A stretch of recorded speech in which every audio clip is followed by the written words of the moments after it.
Just how strong is the United States military? Let's check it out. Let's go!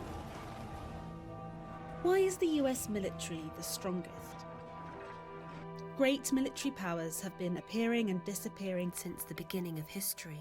Now is the time for the United States of America to be the leader in military might. But what makes it so powerful? Will its power remain undisputed? Are there already signs of weakness? Would it really stand in a conflict with potential rivals like China or Russia? Of To course find out, it will. we should analyse The US why. military has been the most effective military in the history of humanity. Of course it will. And let me tell you one thing. The US military is designed in a way to be able to fight two superpowers at the same time. Two, which means China and Russia. They are the two superpowers, going against the US, which is not even fair. Exactly, the US military is considered the strongest. Yup. The numbers. The The numbers US game. has 1,400,000 active military personnel. This figure places it in third place in this category. China has the largest army with slightly above 2 million soldiers, while India comes in second place.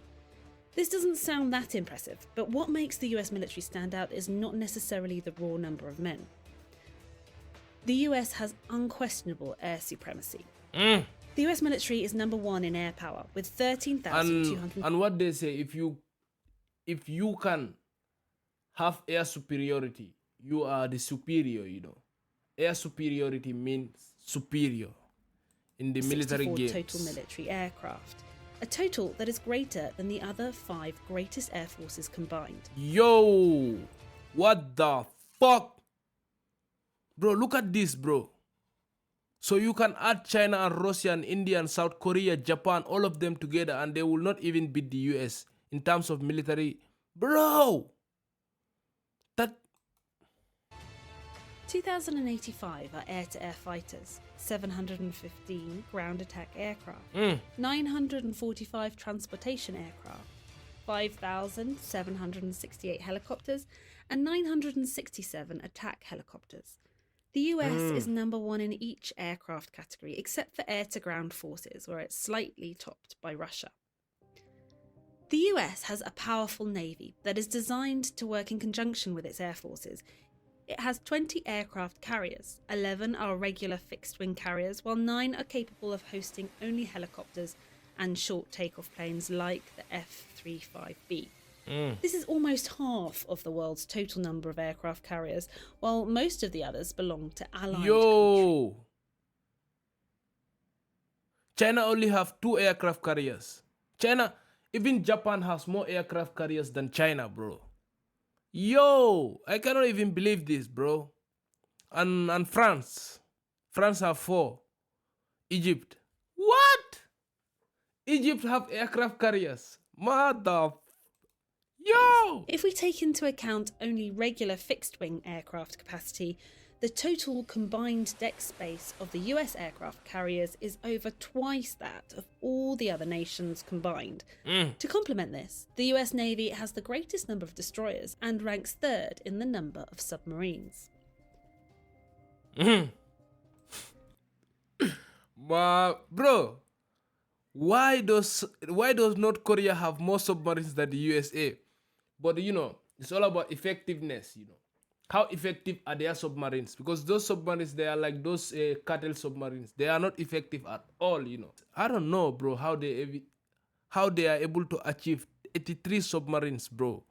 I know, bro. I know the US will not allow North Korea to have more military power than them under the sea. So one US submarine can sunk all this South Korean The submarine. numbers of the US naval strength are a bit tricky. If we count the total number of naval assets, the US falls in 4th place, behind Russia and China, and even behind North Korea, that boasts a surprising 1st place. What? However, in case of a maritime conflict, it would still be hard to counter the power of the US Navy, supported by overwhelming air supremacy and allied forces.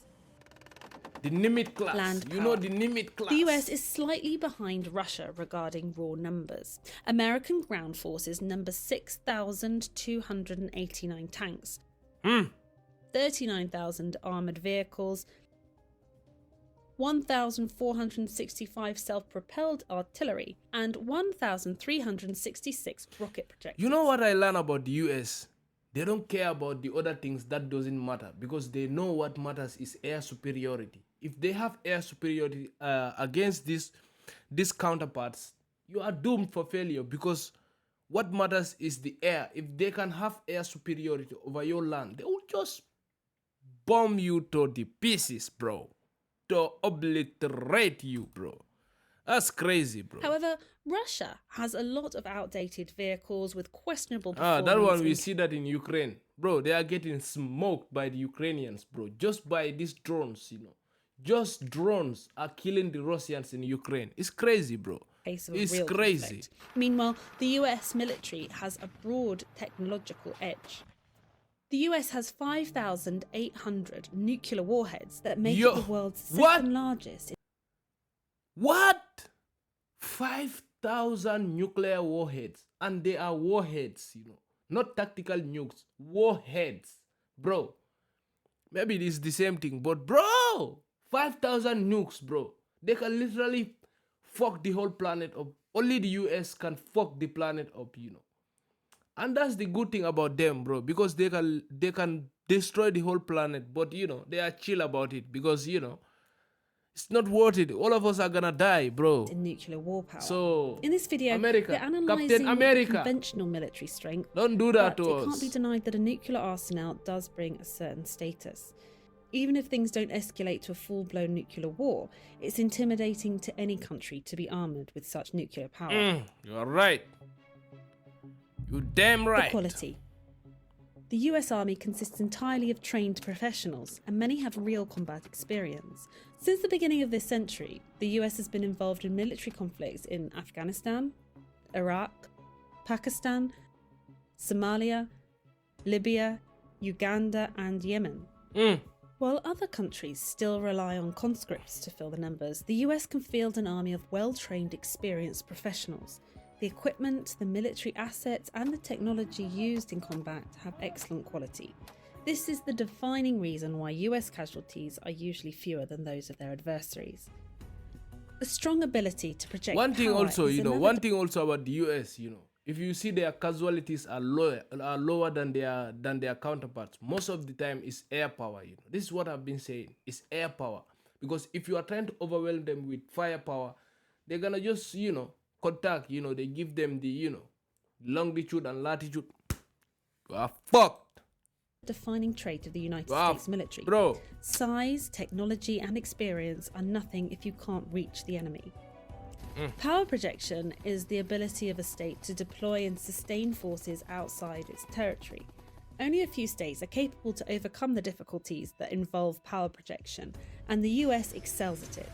This is made possible by several factors. The home base of the US is safe. The neighbouring countries are friendly. Potential enemies are far away. The large landmass makes it a country that is hard to invade. That also it is also another has advantage. coastlines along two oceans. That's also another advantage of the US, the geographical location of the United States is far from any of its, opponents, or what can you call them, enemies, So that also is another huge advantage that the United States has. That mass makes it a country that is hard to helps invade. them. It also has coastlines along two oceans and strategic islands that hold military bases. Guam. The US forces can reach far, fast, and deploy great numbers of forces supported by the enforcement of air and sea superiority, combined with excellent transportation capabilities. Even if it doesn't engage in combat, the US can enforce naval and air blockades that can severely cripple an enemy's economy. The US has by far the largest network of military bases operating outside of its territory. Information regarding the exact number and location of such bases involves classified information, so we can only estimate the total extent of the overseas military presence. Back in 2013, But one thing also I think about the US, at this point, I don't think the United States is even a country. It's an empire, bro. The 21st century empire is the United States, bro. Even though those countries are not US territories, but, bro, it's just like an empire. the Pentagon British stated Empire. that there were around 600 military bases overseas. A rough estimate would be around 1,000 overseas US military compounds. Approximately 165,000 military personnel is stationed outside the United States. This doesn't include areas of conflict such as Syria, Iraq, and Afghanistan. Boom. The US has significant forces deployed in around 55 countries and autonomous territories. It is also estimated that more than 150 countries have a certain degree of US military presence. The whole world, bro. The United States can rely on a vast network of alliances. It is the de facto leader of NATO, the world's strongest military alliance. You're damn right. The North Atlantic Treaty Organization, the most strongest military alliance in the planet and the whole history of humanity. There has never been a military alliance that is stronger than NATO, bro. Imagine you are trying to fight with NATO. You are doomed for failure, bro. Because you cannot win against NATO, especially now when Sweden and Finland also join NATO because of this Russia-Ukraine war. Finland is a part of NATO now. I feel like this video is very old because now NATO will go around until these areas, this area. So, it's crazy, bro. As major non-NATO allies. This list includes countries like Australia, New Zealand, Japan, South Korea, Philippines, Thailand, Pakistan, Afghanistan, Egypt, Israel, Argentina, and Brazil. Taiwan's status is a bit more complicated and it can be considered a de facto ally. Some countries are not formal allies but have a strong strategic partnership with the US. One notable example is India, that participates in regular military drills together with US forces and some of its allies. Economy. Modern warfare is sustained in the long term by two main factors: the capacity to produce military equipment and the capacity to spend money on defence. American defence companies are the indisputable top producers of weaponry. Among the world's top 10 defence suppliers... Lockheed Martin, I already knew they would be here. Boeing, Raytheon, I didn't know about them, bro. But Lockheed Martin is one of the, Lockheed Martin. Yo, 5 of them are crazy, American bro. companies. General Lockheed Dynamics. Martin is the biggest. Lockheed. It reported a revenue of almost $60 billion US in 2019. That's close to Russia's entire annual military spending. The strength of the US military is also due to its huge military... Imagine one American company is making more money than your entire military spending. It's crazy, bro. Your enemy's one company have more revenue in a year than your whole military spending, bro. That's crazy. That's just one company in the USA, bro. Yo, that's fucking crazy, In bro. 2019, spending on the US military was a whopping $732 billion. What the fuck? $732 billion. US, calm down a little bit. Calm down. Bro, that's a lot of money, bro. Look, China is 261, India is 71, Russia is 65 billion, bro, like we said before. So 261 plus 70 plus 65 plus 60 plus 50. Bro, even you add all of them together, bro, apart from this one, all the other countries combined on the planet, that's this last line, But these ones, even you combine all of them together, I swear to God, they will not reach the United States military. Bro, US, who are you trying to fight? The aliens? Are you trying to fight the aliens or the super clusters of the metaverse, bro? What the fuck are you spending all this money for, bro? This is crazy, bro. Straight up crazy, bro. What the That's heck? almost 3 times more than China, the world's second largest military spender, and is roughly 1/3 of the entire world's defence budget. While Russia is commonly regarded as the second most powerful army in the world, its budget consists of only $65 billion.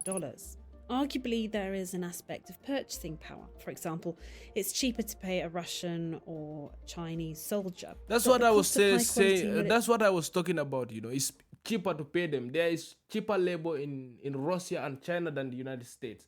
In the United States, bro, 1 hour is $20, bro. More than that, $30, $50, especially if companies like Lockheed Martin, bro. You have to pay like $150 per hour, equipment bro. is still the same around the world. Those people, yeah. The reason that the US can afford such an enormous military budget is that it's supported by a strong economy.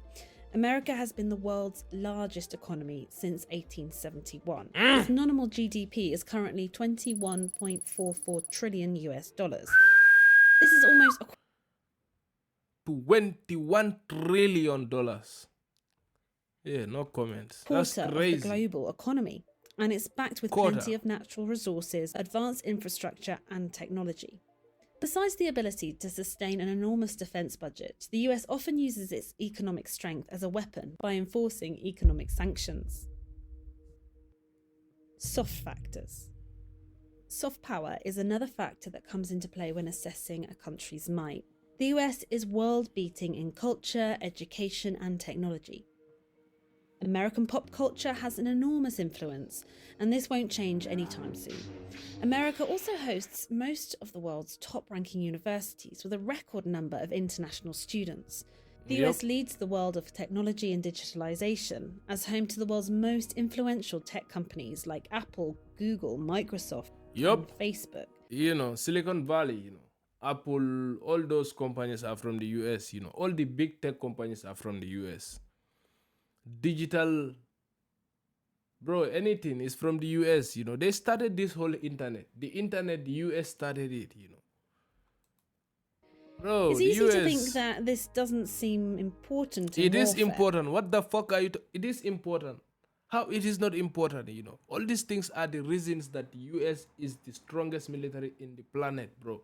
And one thing also I want to say is that, bro, I am happy the fact that US is the most strongest country other than China and Russia. Because, bro, US, at least they have some policies, you know. You might not agree with everything that, you know, they stand for. But most of the time, bro, they let you do what the fuck you want to do. Until and unless you are trying to, you know, fuck with them, you know. Most of the time, the US, they don't try to step on your neck. It's But crazy. imagine an enemy soldier that would have to attack the country where his cousin studies, the country of his favourite music band, the country of his favourite actors from the movie that he watches on an American media platform like YouTube, or an American smartphone with American software. Finally, there is another critical aspect. It is called the will to fight, and this is the single most important factor in war. The will to fight is the disposition to engage in combat, the determination to keep fighting even when facing precarious odds, and finally to win. At an individual level, a soldier with a low will to fight will avoid engagement with the enemy and is likely to flee And when bro, things get tough. the Americans, they have a fucking will to fight. We know that, bro, since World War II. You know, the Americans, there is one thing about them. If they feel attacked, they feel like, you know, yeah, right now we have to fight to protect our country and to protect democracy around the world, you know. They are going to fucking fight. That one, we know that, you know. We learned that in World War II when the Japanese attacked the Americans. There was people, you know, going to, even they was not part of the military. They was volunteering to go fight for their country. But, you know, most of the time, if the government start just some wars because of their own interests, you know, people, they don't want to fight, you know. Most of the time, they don't want to fight. Wars end when one side grows weary of fighting, doesn't see any further purpose in the continuation of the conflict, and gives up. That's what I'm talking about. No purpose of the The fight. national will to fight is what keeps a nation fighting. This is commonly linked to a sense of patriotism, national identity, and motivation generated by the idea that one fights for what is right. In the past, this has been a strong point of the US, as Americans have been fighting against dictators and terrorists that lacked concern for human life and dignity. In contrast, the USA has been regarded as a country that embodies values of freedom, democracy, and rule of law. It was the country that defined such values. Even more, it was the country that was willing to fight for these values. The American soldier has been motivated by a sense of moral supremacy rooted in the country's Christian tradition. However, America doesn't seem to be so cohesive in its values anymore. There are many factors intertwined that provoke this. It's a complex topic that deserves a study on its own. But the outcome is that America is now a country that is greatly divided among ideological lines and systems of belief. Many of its citizens are not sure what to believe in anymore, or even what they stand for. There have been many lessons in history. small nations became great empires by holding high moral standards along with a disciplined and motivated army. A great empire's fall was usually preceded by internal strife and moral crisis. The final story of the United States of America as a global power is not yet written. The nation's strength rests upon its citizens and their decisions. It's a matter of this great nation getting back its cohesion. Bro, that's crazy, because if you think about it, most what he's saying is right. Most empires fall because of internal issues, not because of external armies, conquering them, like the Roman Empire. Most empires, that's how they fall.